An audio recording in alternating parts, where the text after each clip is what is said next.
So, welcome back to the lectures on Engineering Mathematics 1, and this is lecture number 15, and today we will be discussing about composite functions and homogeneous functions. So, what are the composite functions?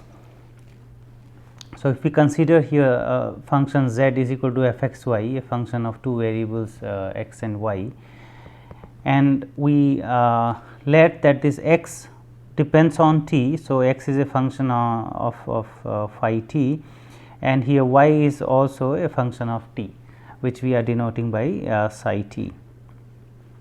Or this could be that this function x is a function of two variables again u and v, and y is a function again of two variables u and v. Let us call this equation number 1, here the equation number 2, and this is equation number 2 prime. Then the equations here 1 or and this 2 together, or 1 with this 2 prime together, are said to be to define z as composite function of t, or in this case composite function of u and v. So, here what basically we will be discussing here, if we want to get, for example, the derivative of this z function with respect to t, because in this first case when we are taking equation number 1 and equation number 2, then this z depends on x and y, but the x and y again depends on t. So, basically this z is a function of t, and then we can define here the derivative of z with respect to t directly. So, we will derive a formula how to get the derivative of this z without substituting this x and y here in this function and then making this as a function of t and then taking the derivative, but we will find a direct formula which will use the partial derivatives of this function f, which is a function of two variables x and y, and also here the x and y are the functions of phi and psi, both are the functions of t, and we will also make use of the derivative of these functions to get the derivative of this z directly without substituting this x and y in terms of t in this function f x y. And the same scenario we have when we have this equation 1, z is equal to f x y with equations x is equal to phi u v and y is equal to psi u v. So, let us take the first case, let z possess continuous partial derivatives, or we can also take this assumption that this z is equal to f x y is differentiable. So, this f x y is a differentiable function, and then we also let that x is equal to phi t and y is equal to psi t, they possess continuous derivatives, or again we can assume that they are differentiable functions.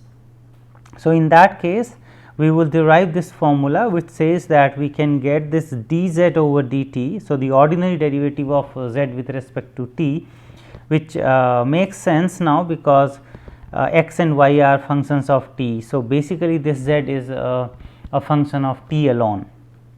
So, in this case this formula says that we can get this ordinary derivative dz over dt is equal to the partial derivative of z with respect to x. So, we are making use of that this f is a function of two variables x and y. So, we will take here the partial derivatives of this f with respect to x and multiplied by the derivative of x with respect to t. So, it is again ordinary derivative because x is a function of one variable t, and then this is a chain rule again. So, plus this because z is a function of y as well. So, we will have here the partial derivative with respect to y and multiplied by dy over dt. So, we will derive this formula now. So, we take that this z is equal to f x y and x is a function of phi t and y is a function of t as denoted by psi t, and this is a composite function which we call as per the definition. And since we have assumed already the differentiability of all these functions z, phi and psi, then differentiability of z will imply that we can write down this delta z is equal to del x delta x plus del y delta y and psi 1 delta x plus psi 2 delta y.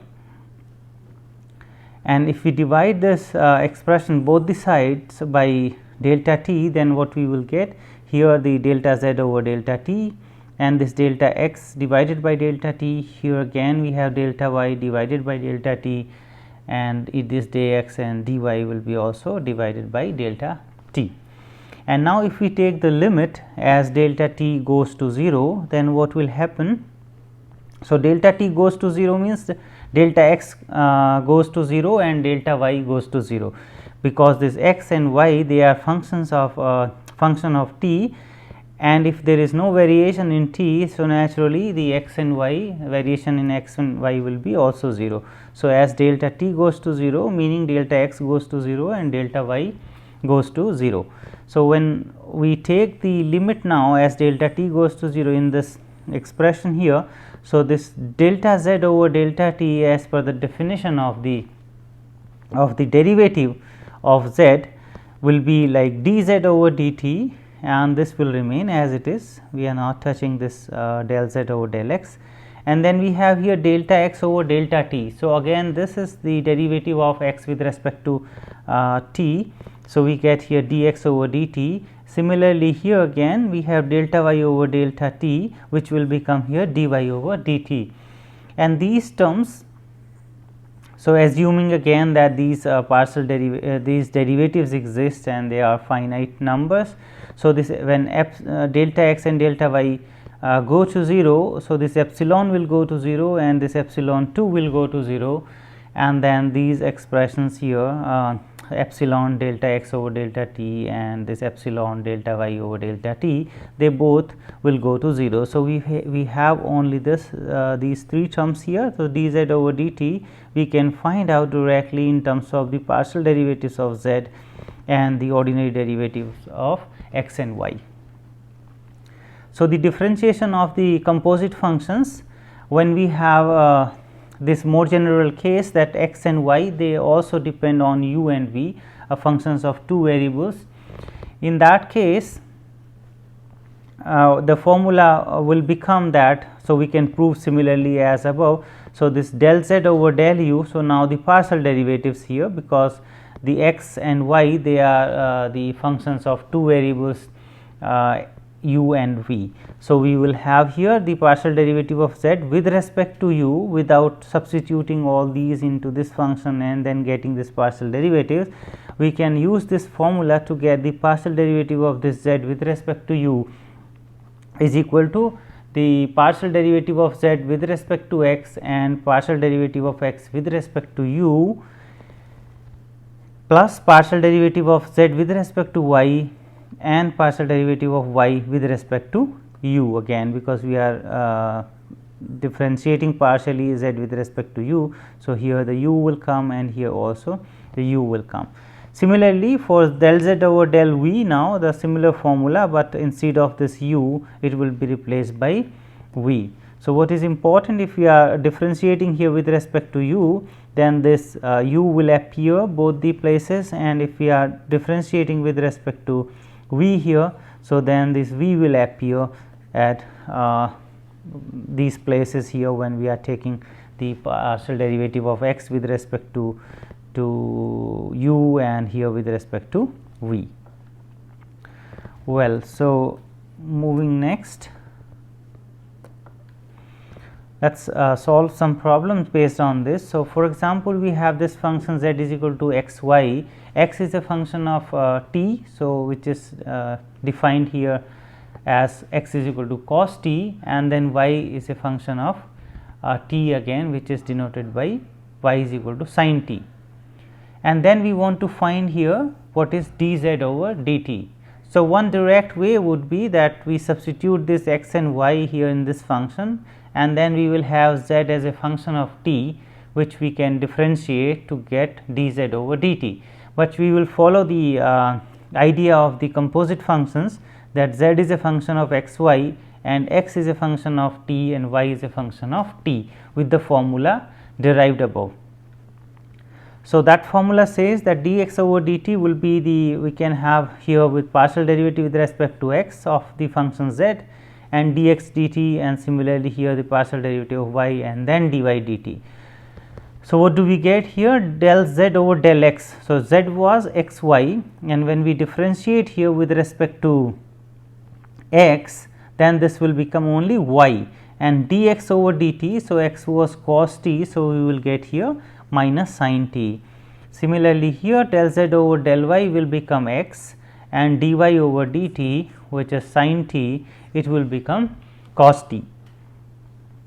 So, we get here the y is sin t. So, we have minus sin square t, and x was cos t. So, we have cos square t. So, this is the derivative of z with respect to t without substituting into this function and then getting the derivative. So, this we can again simplify to have this cos 2t.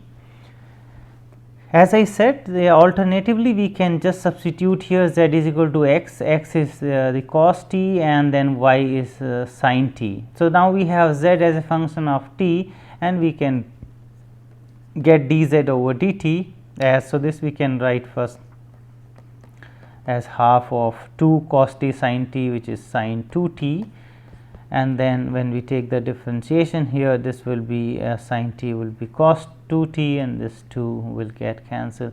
So, we will have this cos 2 t directly as well, but we used here the idea of this composite differentiation, or the differentiation of composite function, and with this formula we do not have to substitute the values of these x and y into the function, but directly with the help of the partial derivatives of this z, we can get the derivative of z directly with respect to the function t.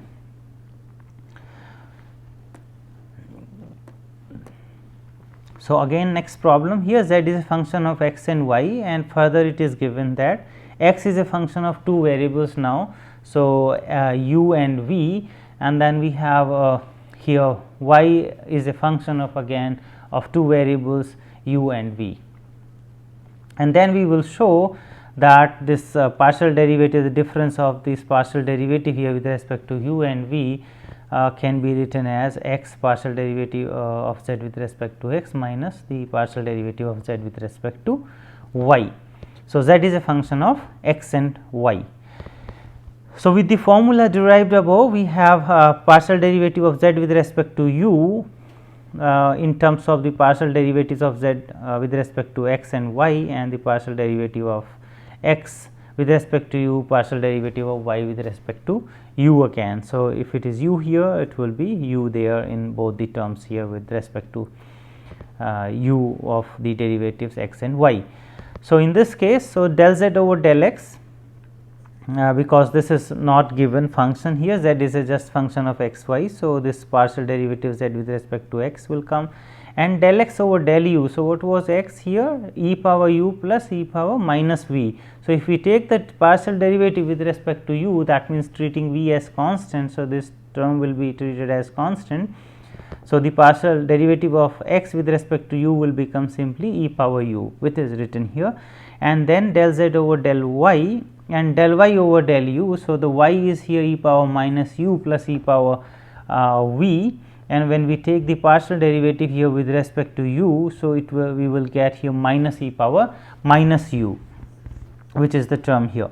And now the partial derivative of z with respect to v, again the similar formula, but instead of u we have v here, and then when we take the partial derivative of x with respect to v, so it is e power minus v. So, we will get minus e power minus v, and then we have here y with respect to v. So, this will become e power v, which is written here. And now, since we want to get the difference of these two partial derivatives, so we will take this difference here, and then so del z over del x, here this will become plus. So, del z over del x, when we take common, it will be e power u and plus e power minus v. Similarly, here when we take these two terms common with minus sign, so again e power minus u plus e power v will come. as written here, and then this e power u plus e power minus v is x, and here e power minus u plus e power v is y. So, we get precisely the desired term here. So, this is x del z over del x, and then minus this is y and del z over del y. So, the another part of this lecture is the to define the homogeneous functions. So, what are the homogeneous functions we will learn now. So, an expression in x y is homogeneous of order n. Yes. So, any expression here in x and y of order n, if it can be expressed in this form, that x power n and some function of y over x, then we call such a function of homogeneous function of order n. So, this is important, this n here. So, if we can bring this x power n and then the rest term can be written as a function of y over x, then we call such expression as a homogeneous expression of order n. Or in terms of the functions we can define. So, a function f x y is said to be homogeneous of order n if it satisfies. So, we replace here the argument x and y by t x and t y, and if we can bring this t power n out of the function, that means this t power n and again the function of x y remain, then we again have this the concept of the homogeneous function of order n. So, we will call this such a function a homogeneous function of order n. So, these are the examples of the homogeneous functions. So, we consider for example, this f x y is equal to a 0 x power n, a 0 x power n minus 1 into y, again here x power n minus 2 y square and so on, a n y power n. So, what we observe that this is a function, this is a homogeneous function of order n. Why order n? Because if we take this x power n from all these terms outside, then what will we will get here, this will be a 0 because x power n we have taken out, and here we have again x power n taken out. So, 1 x we have to divide. So, a 1 and then y over x it will become. So, here we have taken x power n out again, and then this x power minus 2 will remain, that means a 2 and then y over x power 2 and so on. Here a n and x n we have taken out. So, this x power n will be in the denominator term, and in this case again we have here y over x power n. So, all these terms here or this function we can denote as the function of y power x, because this y power x appears together in all the terms. So, we can consider this function here as a function of y over x, and then x power n is sitting outside. Therefore, this is a function of homogeneous function of order n. Similarly, if we consider this one, f x y is equal to square root y plus square root x over y plus x. In this case also we can write down this as x power something, and the rest we can consider as the function of y over x. And this is simple because we can take here square root x out, and here we will take x out, and in this case, so here square root x over x, and then inside here we have square root y over x plus this 1, and here also y over x plus 1. So, now this one here, this expression we can consider as the function of y over x, and then what is together here, x power minus half. So, this we can write down as x power minus half and some function of y over x, because in all these terms y over x comes together. So, we can say that this is some function of y over x, and in this case as we see here x power minus half. So, this is a homogeneous function of order minus half. So, what is the importance of these homogeneous functions? We will see in the next slide. So, based on these order, for example, here it was n or here minus half, we can have some formula for the derivative term in terms of this n. So, precisely what it is called the Euler's theorem on homogeneous function, and it says if z is a homogeneous function of x and y of order n and these partial derivatives exist and so on. So, then we have this expression here, x partial derivative of z with respect to x, y the partial derivative of z with respect to y will be equal to n z. So, we do not have to compute this separately. If we know that this is a homogeneous function, then x z x y z y will be simply n z, and for all x y point in the domain of the order domain of the function here. So, given that z is equal to f x y is a homogeneous function. So, if it is a homogeneous function, in that case we can write down wait a minute. So, here if it is a homogeneous function of x and y of order n. So, we can write down that this x power n and g y over x, and then we know already how to differentiate with respect to x. So, we can do that.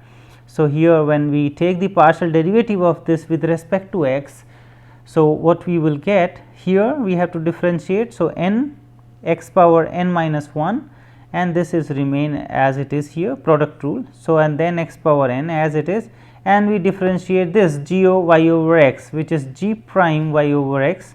So, the derivative of g with respect to its argument g prime y over x, and then here the y over x will be differentiated with respect to x, that will give us here minus y over x square. So, in this case, now if we simplify this a bit. So, here we have n x power n minus 1 and g y over x, and then here we can have this minus sign there. So, y and n x power n minus 2 and the g prime y over x, and the partial derivative of z with respect to y we can get again. We have to differentiate now with respect to y. So, x power n will be treated as constant, and we have to just differentiate this term. So, we have g prime y over x, and then this y over x, the derivative with respect to y the will be just 1 over x, the partial derivative of y over x with respect to y will be 1 over x. And then if we add these two terms with the product of x here and y there, what we will get? So, we have multiplied here by x. So, we will get here x power n and here x power n minus 1, and here we have multiplied by y. So, this is exactly here n x power n and minus y x power n minus 1, and in this case we have x power n, and then we have multiplied here by y term. So, this is x power n minus 1 and we have multiplied by y, and then these two terms will get cancelled, and we have here n x power n g y over x. And what was x power n g y over x? This was z, or the function f x y. So, here these terms cancel out, and then we get simply n into z term. So, n and this is z here, and these two gets cancelled. So, the problem number 3. So, here we have u which is given as tan inverse x cube plus y cube over x minus y. X is not equal to y because this is not defined as x is equal to y, and then we show that x del u over del x plus y del u over del y is equal to sin 2x. And in this case, so again but we should note that this given function tan inverse y cube plus x cube over x minus y is not a homogeneous function because of this tan inverse. We cannot bring x power something and the rest we cannot write in terms of y over x. But what we notice that this argument of this tan inverse, that means x cube plus y cube over x minus y, that is a homogeneous function, and we will make use of this because we can define here z as tan u, because if we take this 10 to the left hand side we will get tan u is equal to x cube plus y cube over x minus y, and now this z here is a function of, is a homogeneous function of order 2, because here we can write down as x square. So, x cube we have taken common in the numerator and x here from the denominator. So, we will have x square and this will become 1 plus y over x cube.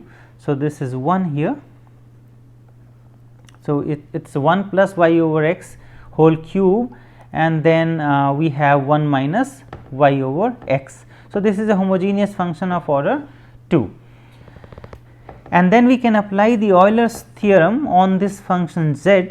So, applying the Euler's theorem on z is equal to tan u. So, this will give us 2 times the z, and z was tan u. So, we get here the x and then del z over del u. So, we need to see what is this one here, del z over del u. So, we have z is equal to tan u. So, del z over del x here will be the sec square u and del u over del x. The partial derivative of z with respect to x, here we will take exactly the partial derivative of z with respect to x, but it is given in terms of u. So, we will get the sec square u and then del u over del x. So, here then y, and similarly we have del z over del y. So, we have here 10 will become sec square u and del u over del y is equal to 2 times z. So, z is 10 u, and then we have here x, this sec u is common here, we can bring to the right hand side. So, we get x and del u over del x plus this y del u over del y, and this sec u goes there as cos square u. So, this is 2 tan u, and then here sec square u will be in the denominator, which will become cos square. So, here sin u over cos u for 10, and this is cos square u. So, this gets cancelled, we have 2 sin u cos u, which is sin 2 u. So, we get this desired quantity as x del u over del x plus y del u over del y is equal to sin u. So, here the important point is that this u was not a homogeneous function, but by defining this as z is equal to tan u, which is x cube plus y cube over x minus y, it becomes homogeneous, and then we have applied the Euler's result on z, and noting this z is equal to tan u, we have computed here partial derivatives of z with respect to x and y, and then we get the desired result.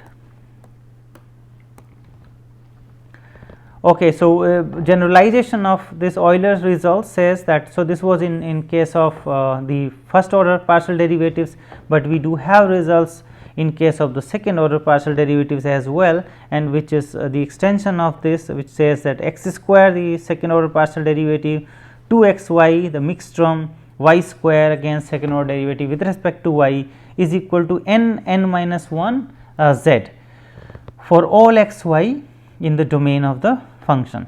So, this is the generalization of this result, and now we will have this one problem on this. So, suppose we have z is equal to xy, a function of y over x and plus g y over x, and where this f and g are 2 times differentiable function, and then we will evaluate this expression here for z. So, again the same problem, the z is not a homogeneous function of x and y, but here this is a homogeneous function and the second g is also a homogeneous function, because we can write down as it is directly given in terms of y over x. So, what we take here, we take z is equal to u1 plus u2, the first term here we take as u1 and here we will take as u2.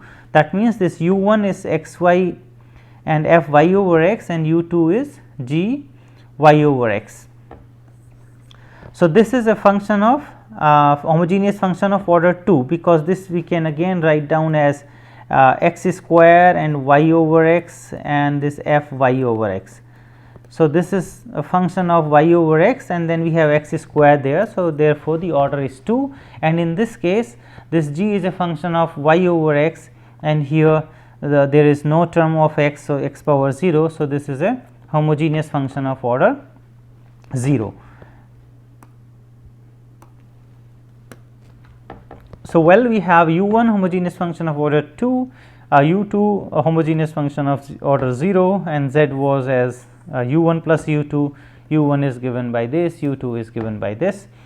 So, the Euler's theorem we can apply on u1 and u2 because they are the homogeneous functions of order 2 and 0.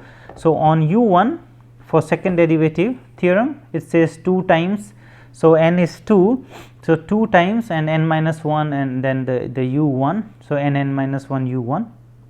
So, this order was 2. So, we get 2 into 1 into u1, and this u1 we know already it's x y f y over x, we will substitute later. And then for u2, because that is also a homogeneous function of order 0, and because of that order 0 here right hand side we will get 0 term, because here it's n minus 1, and because n is 0 the order is 0. So, this will become 0 there, and now we have these two expressions directly without computing these derivatives here. We have used this Euler's theorem, and we can add them because we want to get this result in terms of z is u1 plus u2. So, if we add these two, so we have x square, and this will become as the partial derivative with respect to 2, the second order, u1 plus u2, here u1 plus u2, here also u1 plus u2, and that is z, and now equal to here 2 u1 plus 0. So, 2 and u1, so plus 0, so we get only 2 u1, and u1 is x y f y over x. So, we get this result 2 times x y f function of y over x of this expression here. So, coming to the conclusion, we have learned today the differentiation of composite functions, which was very useful when z is a given function of x y, and x is and y they are the function of t. So, in that case we can directly compute the derivative of z with respect to t by this formula, and then this is generalization of this one, that x and y they may be functions of u v, and in that case also we can compute the partial derivatives now of z with respect to u and the partial derivative of z with respect to v by these formulas. And then the Euler's theorem for homogeneous functions, we have learned that if z is a homogeneous function, then we can have this for homogeneous function of order n, then it will be here the nz. So, x partial derivative with respect to x plus y partial derivative with respect to y will be equal to nz. Or there was a generalization that we can also get these second order derivatives as n minus 1 into z, when this z is a homogeneous function of x and y of order n. So, these are the references used for preparing these lectures, and thank you very much.